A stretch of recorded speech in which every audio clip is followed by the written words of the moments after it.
Hello, everyone. My name is Joshua Colby. I'm the instructor for Pima Medical School's technical writing class. I wanted to make a video as we are in week 2 to discuss the topic selection discussion and the point of view assignment. So let me share the screen and let's get into it. Um, okay, so here's our announcement for the week. Um, Week 2 is about the writing basics refresher, which is where our point of view assignment comes in, as well as choosing topics in our topic selection discussion. So first of all, our point of view assignment is due on Sunday the 13th. Let me take a look at this presentation with you guys to kind of clarify what I mean by point of view and the different points of view. So essentially, there are 3 different perspectives or points of view that individuals can write in. There's first person, which includes words like I, me, my, as well as individual group nouns like we, us, etc. All of these are first person. Second person uses the verb or uses the nouns or pronouns you and yours. And then third person uses objective third person sort of generic point of view like people, studies, he, she, it, etc. Each perspective has its own place and is meant for different reasons and audiences.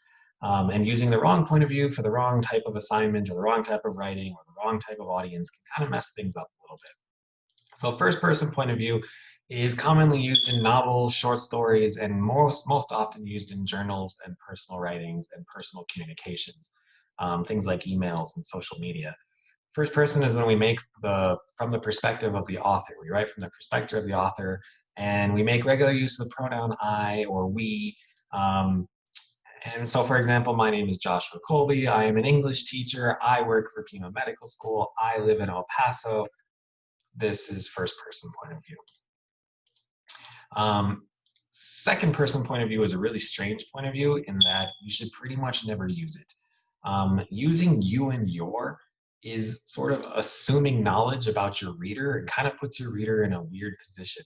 Um, so when you write in second person, you are literally addressing the reader, and this is totally fine for casual communication. We do it all the time, and we speak like this constantly. We say things like, "Oh, I just had a long day," you know. Um, but when we write that way, it doesn't really work as well.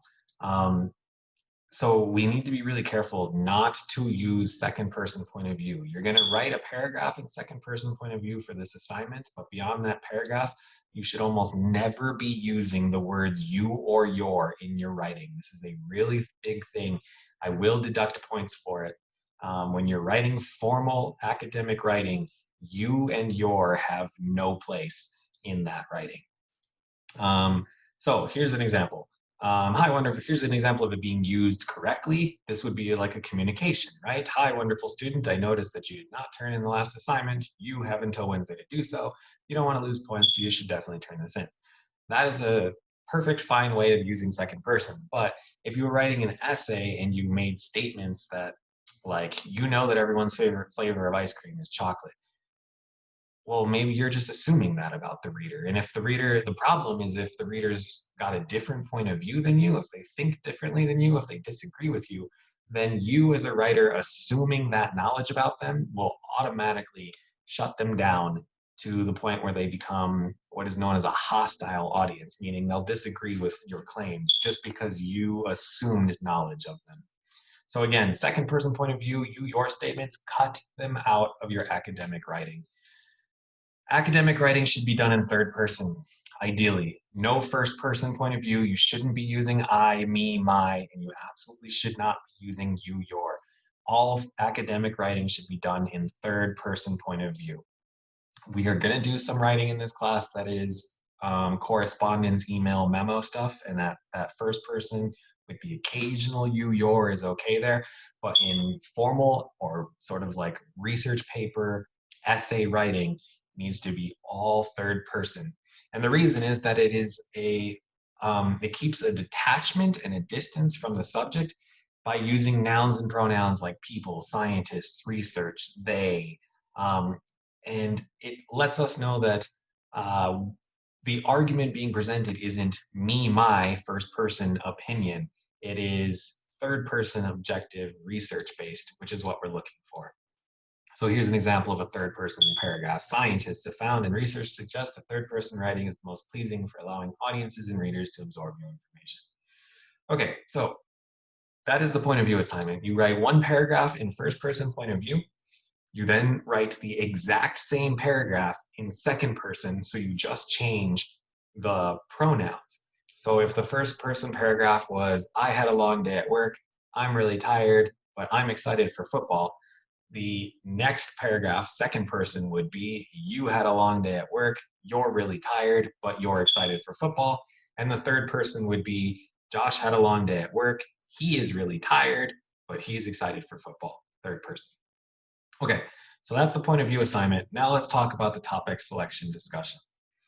The topic selection discussion runs from Wednesday the 9th through Sunday the 13th, and your first posts need to be in by Friday the 11th, and you also need to submit at least 2 replies to your classmates to earn full credit. The way that this topic, or the way that this discussion works and what we're doing with this discussion is that throughout the course, you are going to be researching and writing about a controversial topic related to the medical field. It doesn't have to necessarily be the individual like aspect or the part of the medical field that you are in. It can, as long as it is related to the medical field in some way. And the idea is that we're going to use this discussion to kind of brainstorm topics, work together to think up topics, kind of fine tune our ideas. And then once we have a topic generated, that will be your individual topic for the rest of the semester. And we will do a bunch of different assignments, including a letter of transmittal, a formal memo, in professional email, a formal research report, a formal proposal, a whole bunch of different individual documents that are going to be based on doing research and reasoning and digging into the specific arguments you want to make about your topic. And then at the end of the class, at the end of the school or the semester, we'll gather all those individual documents that we work on week by week by week into the final portfolio. And so at the end of the class, you will have a research portfolio all about, with all these individual documents, all about the controversial topic and that you choose in this discussion and the argument that you want to make about it. I'm pretty open to whatever controversial topics you want to explore. For whatever reason, like radiology shielding was a huge one last semester. People have done things like experimental treatments, stuff like acupuncture and cupping and those kind of things. I don't know, whatever you're interested in, I'm pretty open to it. And if you're struggling with ideas, use this discussion to kind of throw some ideas out there, and maybe I'll throw some feedback your way and we can kind of brainstorm it. But that's the goal of this discussion, picking a controversial research topic that you're then going to be playing with and researching and writing about in pretty much all of our assignments moving forward. I hope that helps clarify things. If it doesn't, let me know, send me an email, and I will try to answer your questions and help you out more. Otherwise, I hope you guys have a great weekend, and I'll see you later.